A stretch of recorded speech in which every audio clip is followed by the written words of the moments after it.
Halo, kembali lagi bersama saya Paulina. Oke, hari ini temenin saya ngebersihin bawang putih ya guys. Nih, ya. Oke, ini kita bersihin kulitnya yang kulit awalnya itu loh, habis dia dari panen petaninya, karena sepertinya ini bawang kalau dikemas itu langsung dari pas dipanen itu langsung dikemas dalam karungan gini guys, jadi dia masih basah-basah gitu, kayaknya belum kering, tapi dia udah dikemas di karung ini sehingga dia mengering di perjalanan gitu. Nih aku kasih tunjuk dulu guys gimana penampakannya si bawang ini tuh ya. Oke, nih guys, tuh penampakannya kayak ini, penampakan bawang putihnya yang belum dibersihin ya, kayak gini nih, masih tuh, masih nggak banget kelihatannya, masih nggak menarik gitu ya. Nah, kalau yang ini yang udah dibersihin tuh udah cantik banget tuh kan guys. Nah, ya ini udah dibersihin. Kalau yang ini masih kotor kayak gini nih, kayak gini nih ya, ada bawang putih berkulit merah guys. Tapi apapun itu guys, walaupun kulitnya merah, bawang putih tetaplah bawang putih.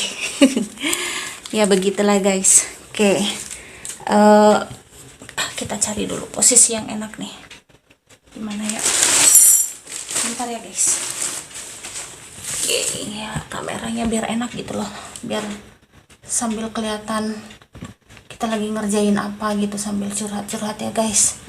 Oke. Kayaknya gelap ya, cek posisi lagi. Udah beginilah guys, kalau pemula belum mahir, hanya punya HP 1, kamera 1 guys, tapi it's okay, semangat ya. Kayaknya udah mantep nih, kelihatan dikit gitu ya. Nih kalau kalian lihat nih guys, di belakang aku nih ada kacang tanah, ada bawang bombay ya. Sini juga ada kacang kupas guys. Ginilah guys, kalau kita merantau tuh kita harus kreatif guys. Oke. Ya. Nih kayak guys, bawang putihnya tuh macam-macam guys. Ada berapa merek gitu. Tapi tergantung kita sih mau beli yang mana gitu ya. Intinya sih isinya sama aja guys. Oke, sambil ngomongin bawang putih gitu ya guys, mau cerita nih guys. Nih aku sebenarnya kegiatan sehari-hari itu bukan cuma jualan kayak gini ya. Ini karena lagi diliburin, ini termasuk efek dari lockdown guys, karena kita harus kerja di rumah, banyak waktu luang gitu, jadi kita kerjakan apa yang bisa kita kerjakan gitu ya. Nah, mungkin berapa hari ini aku baru ngeplok kegiatan aku di rumah gitu ya guys, pas bawang gitu, kita keliling jualan gas gitu ya guys. Nah, aku belum sempat untuk ngevlogin gitu kerjaan aku yang utama gitu guys ya, karena masih diliburkan guys, jadi aku belum bisa ngevlogin kegiatan aku, kerjaan aku yang apa namanya, yang utama. Kalau ini kan sebenarnya guys, ini kerjaan sampingan tapi penghasilan utama. Kenapa bilang gitu guys, karena ya kalau yang namanya apa, kita ngerantau, kita kerja gitu guys, kita jadi apa, pegawai di suatu tempat gitu. Nah gaji kita itu biasanya kan kita sekolahin guys biar pinter ya, biar pinter nyari uang lagi maksudnya gitu ya. Tapi nggak tahu kalau orang lain guys. Nah aku mungkin yang nonton vlog ini beberapa mengenal saya gitu ya guys. kalau kamu kenal sama aku dan mengenang aku guys, atau kamu adalah alumni dari sekolah dimana aku bekerja guys, please subscribe dan kasih dukungan buat Bu Gurumu ini. Bu Guru. Oke, kita cerita dikit ya guys, nostalgia. Ini aku sekarang tinggal di Kuningan, Jawa Barat guys ya, ikut suami ya. Dan kebenaran rezekiku itu adanya di kota ini gitu ya. Kenapa aku bilang rezekiku ada di kota ini guys? Karena waktu tahun 2008 itu ada tes seleksi CPNS tuh guys ya. Waktu itu kan masih bisa daftar di banyak tempat ya guys, tapi kemudian kita harus memilih mau tesnya yang mana gitu ya. Cuman waktu itu aku milihnya tesnya di Kabupaten Kuningan ini guys, walaupun waktu itu peluangnya itu kecil banget karena yang dibutuhin itu untuk SMA itu cuman 2 guru BK gitu guys. Hehe, nanti aku akan nge-vlog guys kalau profesi aku tuh di sekolah tuh sebagai guru BK gitu ya. Mungkin ada beberapa alumni sekolahku yang mengenal aku. Salam dari Ibu BK nak gitu ya. Semangat selalu, kerja selalu, pantang menyerah ya. Tunjukkan ya, siapa dirimu yang sebenarnya. Oke. Nah, waktu 2008 itu aku ikut tes. Jadi aku daftar di 2 tempat. Aku daftar di kota Cirebon sama Kabupaten Kuningan. Nah, kenapa aku daftar di kota Cirebon? Karena waktu itu guys aku kerja di salah satu yayasan kota Cirebon. Aku ngajar guru TK gitu ya guys ya. Sempat kerja sebagai guru TK itu 1,5 tahun gitu lah guys ya. Nah, kemudian aku ikut tes itu, aku daftar di 2 tempat, lalu aku dapat panggilan di 2 tempat itu untuk menentukan aku mau ikut seleksi yang mana gitu ya. Nah, kebetulan saat itu karena kita masih tinggal dengan mertua gitu guys, terus mertua aku bilang gini, boleh kamu pindah ke Cirebon tapi anak kamu tinggalin di sini. Kebayangkan guys, waktu itu kan saya baru punya bayi guys, terus saya harus berpisah dengan anak saya gitu hanya untuk karir ya. Walaupun mimpi saya itu untuk berkarir guys gitu ya, tapi untuk meninggalkan anak itu kayaknya ya agak berat gitu ya. Nah, karena mertua bilang kayak gitu dan raut mukanya serius waktu itu bilang kayak gitu, akhirnya aku pilih untuk registrasinya itu di Kabupaten Kuningan ya. Aku registrasi di Kabupaten Kuningan, lalu kemudian dapat nomor tes ya, lalu aku ikut tes di Kuningan. Waktu itu aku tesnya bareng suami aku guys, kita sama-sama daftar gitu ya, sama-sama daftar bersama ini, kita nyoba peruntungan kita, mana tahu kita lolos bareng gitu ya. Tapi nasib berkata lain guys, suami saya nggak lolos, tapi puji Tuhan ya saya lolos guys itu. Lalu kemudian menunggu waktu penempatan itu, dari pengumuman kelulusan menunggu waktu penempatan itu agak lama ya guys. Dan aku waktu itu sebenarnya sih nggak ngarep banget untuk lulus gitu ya, karena waktu aku daftar itu aku baru ganti KTP gitu ya, baru ikut suami KTP-nya.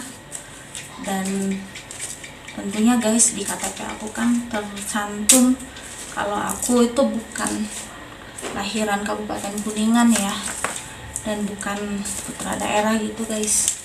Sebenarnya nggak ngarep banget, kayaknya sih nggak bakal lolos gitu guys. Apalagi formasinya kan cuma dibutuhkan 2 guru BK, dan aku nggak tahu pendaftarannya ada berapa gitu ya, karena waktu itu sih tidak ada pengumuman bahwa untuk formasi kerja ini pendaftarnya itu berapa orang gitu ya. Nah, waktu ngerjain soalnya juga karena aku ngerasa bahwa aku nggak akan lolos dan aku juga udah punya pekerjaan gitu guys, aku kerjainnya itu ya asal aku bulet-buletin aja gitu ya. Yang aku baca aku ngerti aku isi ya. Yang aku nggak ngerti ya aku isi aja tebak-tebakan gitu ya. Tapi ternyata tebakanku itu cukup berarti gitu ya guys. Waktu pengumuman ternyata skornya juga lumayan lah, bisa masuk gitu ya. Dan ketika pengumuman aku baru tahu guys kalau jurusan itu bukan jurusan itu ya, posisi untuk guru BK itu pelamarnya itu hanya 2 orang guys gitu ya. Jadi sepertinya waktu itu Dewi Fortuna itu lagi berpihak banget gitu ya guys sama aku gitu ya. Nah, sebenarnya apa ya, kadang-kala tuh banyak orang yang meragukan kita gitu ya guys, termasuk diri kita sendiri gitu, meraguin kemampuan kita gitu kan. Nggak yakin lah mau kita akan lolos atau apa gitu ya guys ya. Cuman kalau sudah nasibnya gitu, sudah bagian dari jalan hidupnya, apapun itu ya pasti terjadi gitu ya guys. Nah, yang ada cerita yang paling nggak menyenangkan gitu ya guys, waktu aku lulus tes seleksi CPNS itu ya guys ya, karena aku udah kerja di yayasan itu. Sebenarnya waktu itu aku tesnya itu sembunyi-sembunyi guys, karena kalau ketahuan gitu ya, terus belum tentu kita lolos gitu, kita pasti di PHK gitu ya. Cuman waktu itu ya aku termasuk orang yang nekat banget gitu ya. Aku daftar tuh. Terus aku ditanyain sama teman-teman, "Hey, kamu daftar nggak tuh CPNS?" Aku bilang, "Ah, enggak, kan aku udah kerja di sini gitu ya. Ngapain susah-susah tes lagi, kan di sini gaji aku juga udah lumayan gitu ya." Kayak gitu ya guys. Padahal sebenarnya aku iseng-iseng ikut tes gitu ya guys. Nah, aku ketahuan tuh aku ikut tes itu pas waktu udah 1 bulan pengumuman lolos seleksi CPNS gitu ya guys. Terus aku dipanggil sama pihak yayasan gitu, terus aku ditanyain, intinya cross check lah gitu, apa benar sih aku tuh ikut tes seleksi itu gitu ya. Dan aku jujur waktu itu aku jawab iya, aku ikut gitu. Terus guys, waktu itu aku langsung dibilangin gini, bahwa karena kamu mengikuti tes seleksi di tempat lain gitu ya, maka kamu diminta untuk mengundurkan diri gitu ya guys.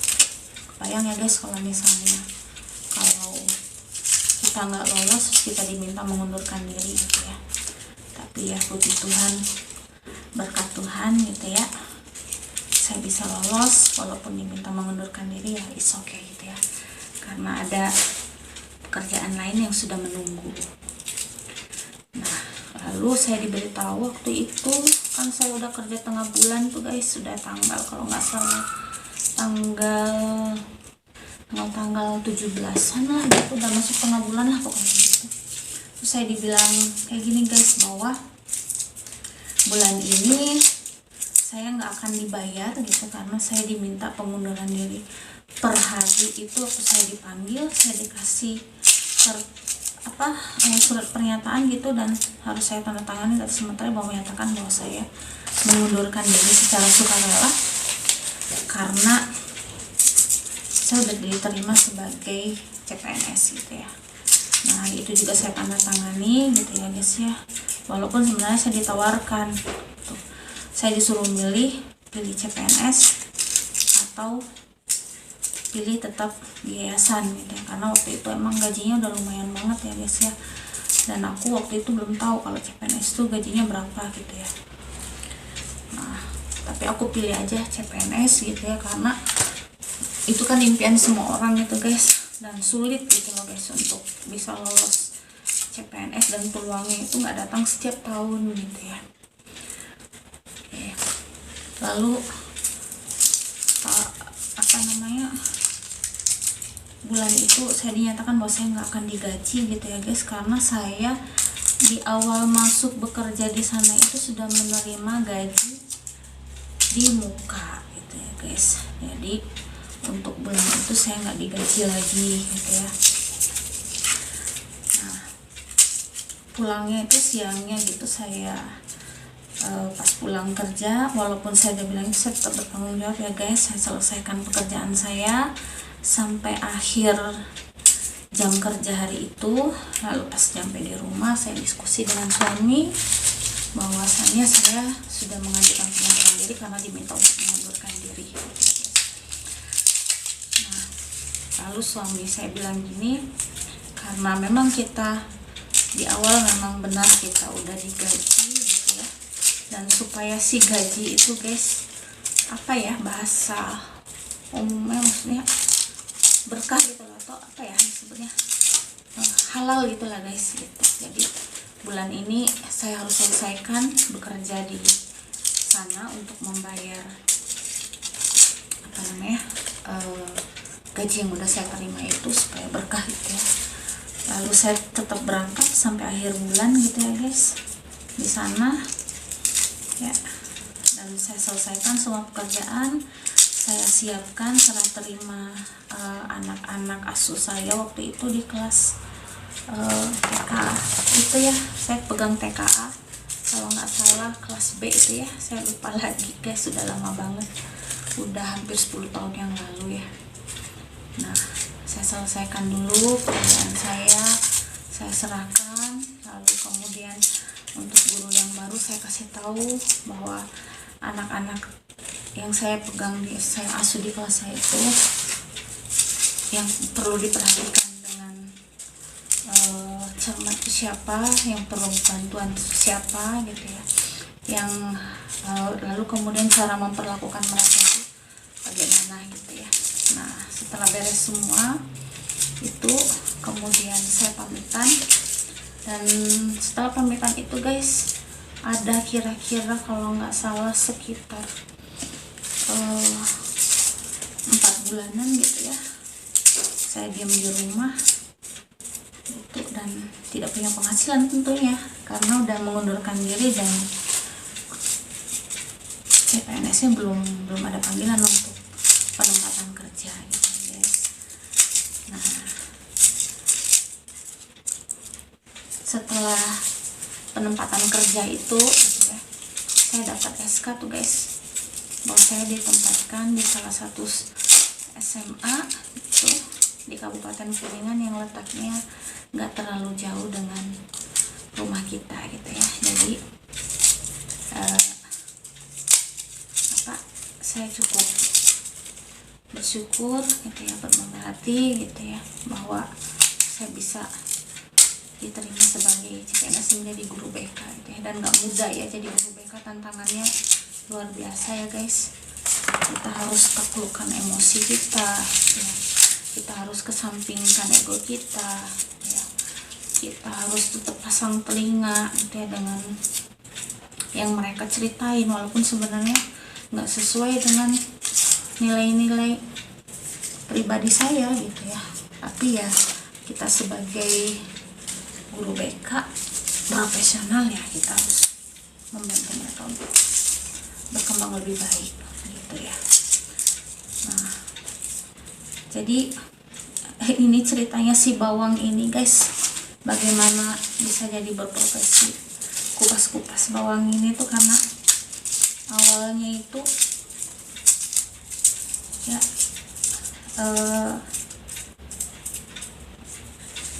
kemarin waktu diliburkan itu guys, saya di rumah aja kan tuh, jadi kita kerja dari rumah gitu ya. Dan untuk guru BK itu tidak ada jadwal daring ya, tapi kita tetap mendampingi siswa dengan cara yang berbeda dengan guru mata pelajaran gitu ya.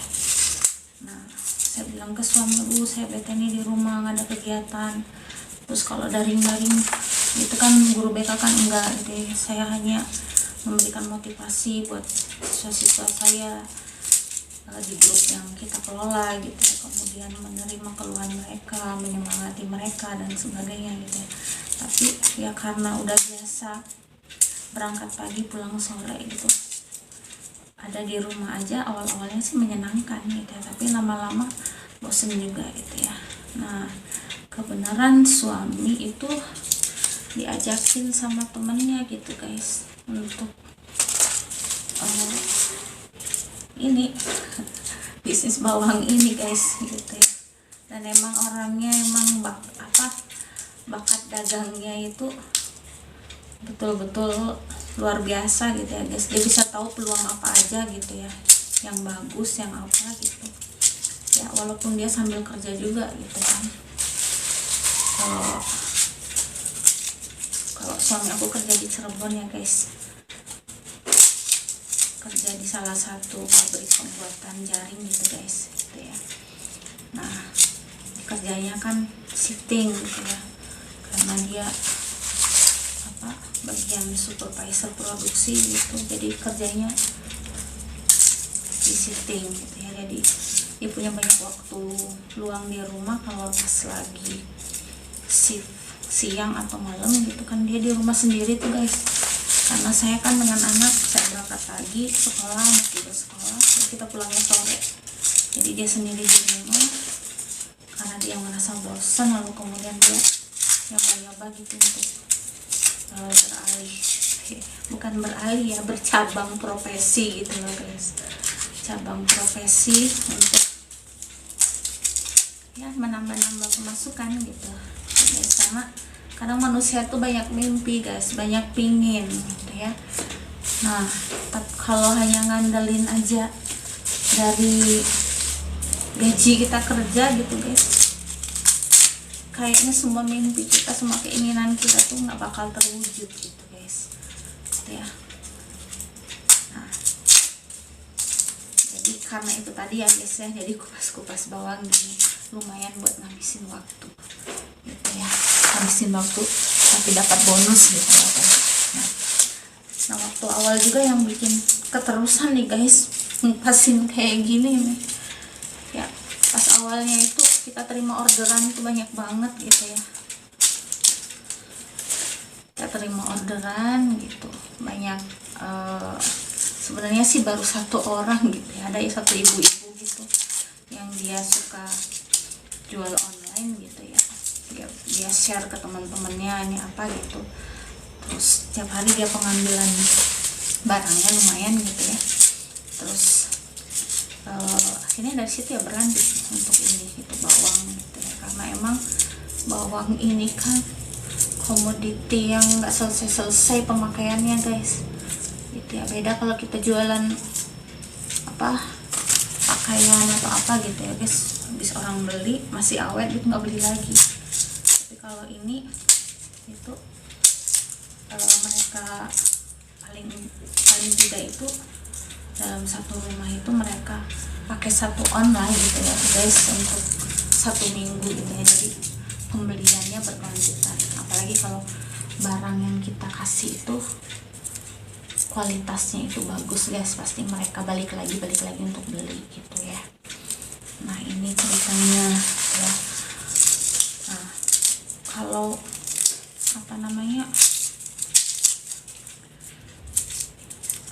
kalau pengen maju tuh guys, kita nggak perlu malu gitu ya, jangan malu, jangan dengerin penilaian orang gini gitu ya. Nah, saya juga pernah guys lagi ngupasin bawang kayak gini ya guys, ada yang datang bertamu tuh, terus tanya, "Guru, maunya sih ngerjain kayak gitu, apa nggak malu sama profesi?" Jadi saya cuman jawabnya, kita nggak perlu malu, yang penting apa yang kita kerjain itu halal ya. Apa yang kita kerjain itu bukan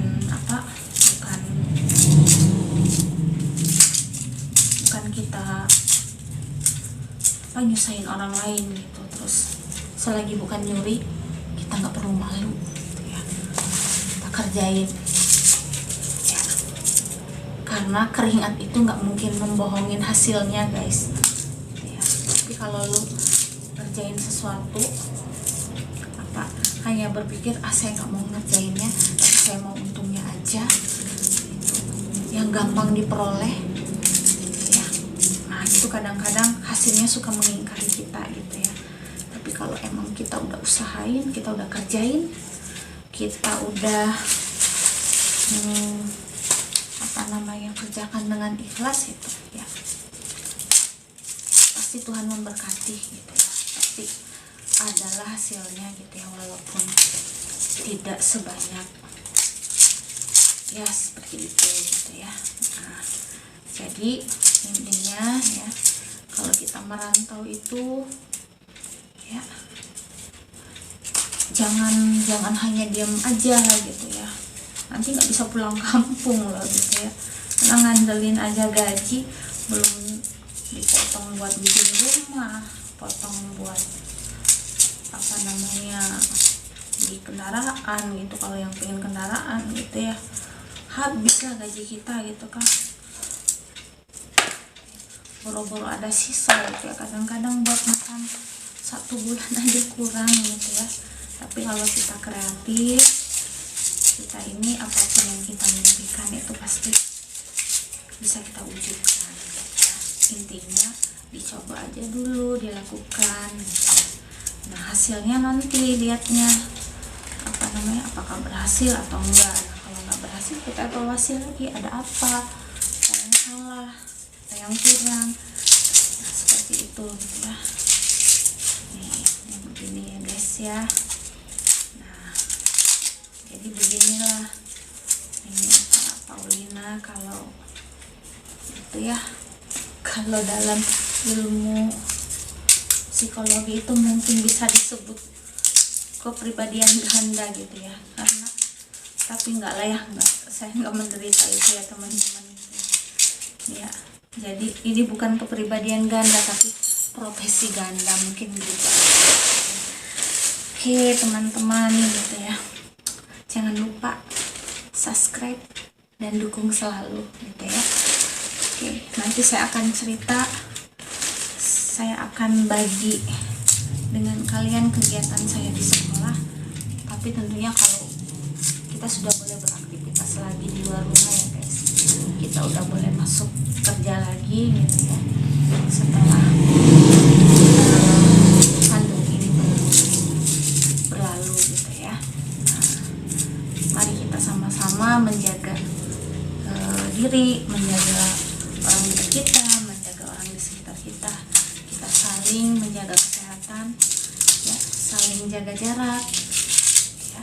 Jangan lupa cuci tangan selalu ya, sebelum menggosok muka, memegang muka, gosok mata, pegang hidung, pegang mulut, jangan lupa cuci tangan dulu ya, supaya virusnya itu nggak langsung menyerang ya. Dan kalau habis pergi dari luar, segera ganti baju, segera bersihkan ya, jangan lupa mandi ya, seperti itu. Oke, sekian dulu guys jumpa kita saat ini gitu ya. Sampai ketemu berikutnya, bye bye.